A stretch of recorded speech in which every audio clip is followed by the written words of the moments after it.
Olá, gente. Esse vídeo tem a intenção de esclarecer alguns pontos importantes. Tenho visto muitas discussões aí no YouTube, de canais que tratam dessa questão política, né? Canais que se colocam como esquerda, alguns como se colocam como resistência, alguns se colocam como partidários, né? Então, e assim,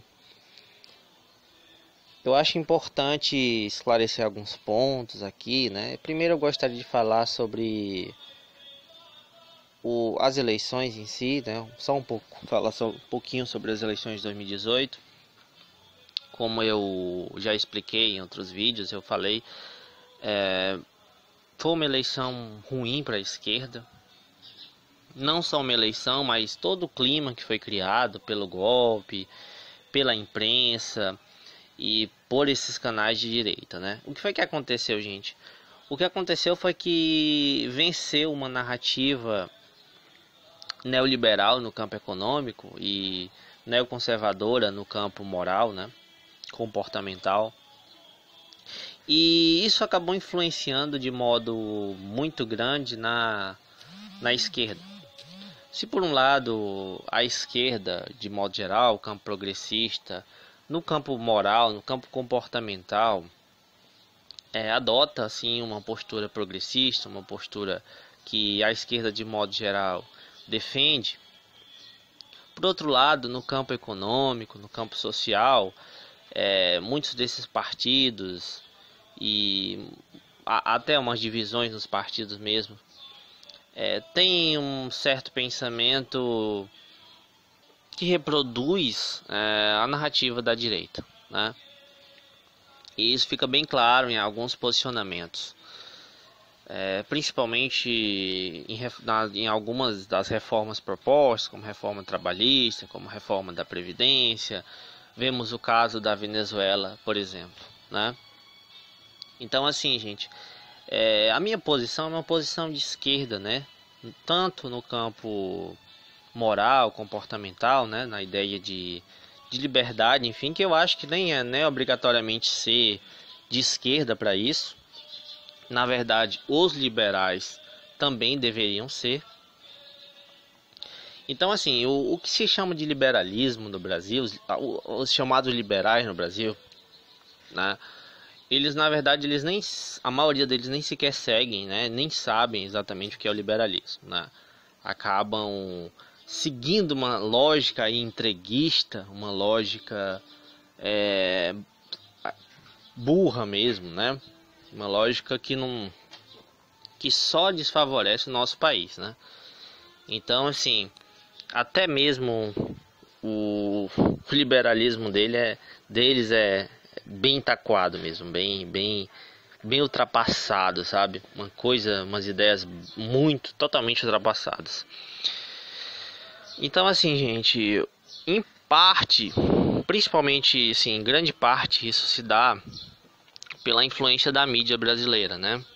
A mídia brasileira, ela é uma mídia, né, que reproduz aquilo que as agências de notícias, né, que são ali controladas por pouquíssimas famílias, né? Isso aí é algo muito fácil da gente conseguir descobrir, da gente saber, né? A maior parte da mídia do mundo, parece cerca de, acho que 90%, se eu não me engano, não estou lembrado o número exato, mas assim, é controlada por pouquíssimas agências de notícias, né? E o que é que faz essas agências de notícia? Elas fazem uma verdadeira propaganda, né? E a gente vê isso, por exemplo, no caso da Venezuela, entre outros casos, né? Também essa propaganda neoliberal atualmente que está muito forte, né? Para aprovar privatizações, para aprovar reformas da Previdência, para aprovar reformas trabalhistas, entre outras coisas. Então fica direto na mídia tocando toda hora nesse ponto. Então o que que acontece, gente? Parte da esquerda ou daqueles partidos ou daqueles candidatos que se colocam como esquerda ou centro-esquerda acabam adotando essas algumas pautas da direita. Por quê?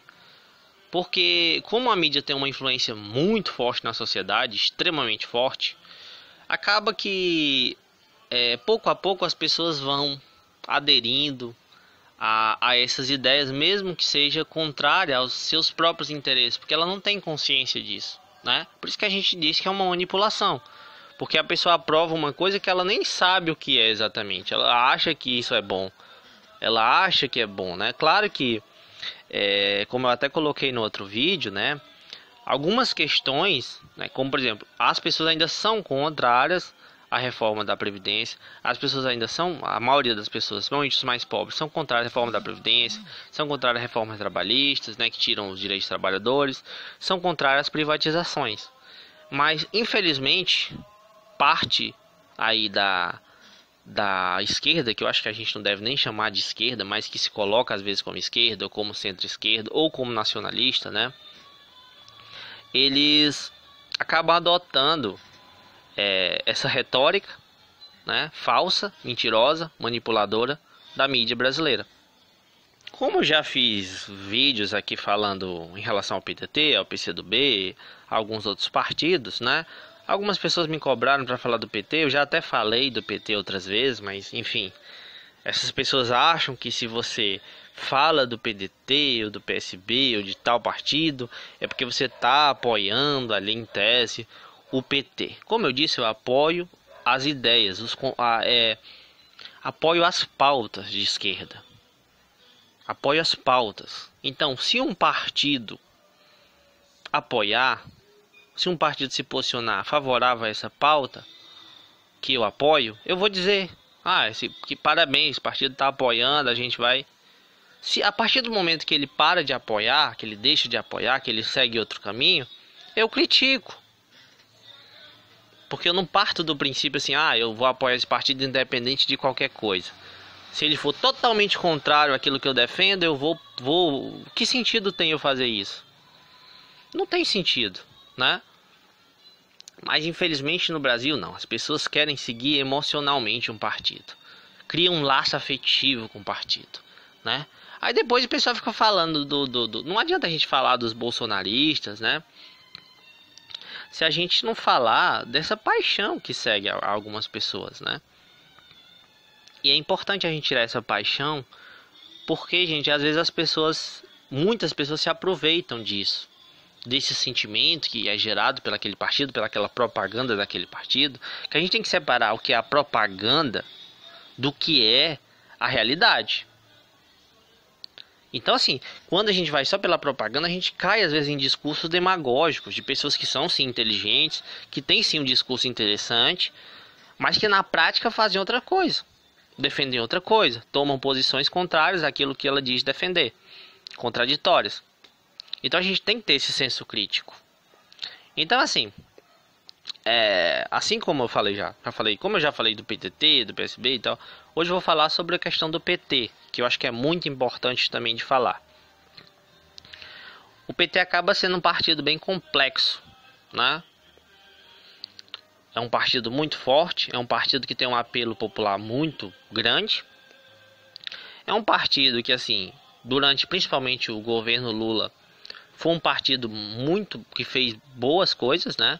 Tanto é que o país, durante o período que o PT estava no poder, o Lula principalmente estava no poder, teve um crescimento muito bom, teve conquistas sociais muito importantes, programas sociais do PT combateram a miséria, enfim, programas também de acesso ao ensino superior que foram muito bons, né?